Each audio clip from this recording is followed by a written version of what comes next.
Hi hello नमस्कार. आजच्या ब्लॉगमध्ये बघणार आहोत आपण निर्गुणचा बर्थडे आहे दिवाळी दिवशी 12 नोव्हेंबर 2023 या दिवशी निर्गुणचा बर्थडे पण आहे, दिवाळी पण आहे प्लस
आता मी बाहेर जातो. पहिले मी तिलाच म्हटले की तू आमची बाळ इथे रेडी आहे. सगळी मुलं पण आली. दिवाळीचा दिवस बाहेर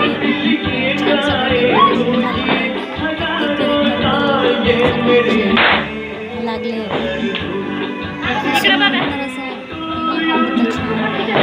खूप छान वाटत होतं त्या दिवशी. आमची रेडी दादाचा बर्थडे सेलिब्रेट इथे गौरवचे पप्पा म्हणजे काका ते candles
like share and subscribe.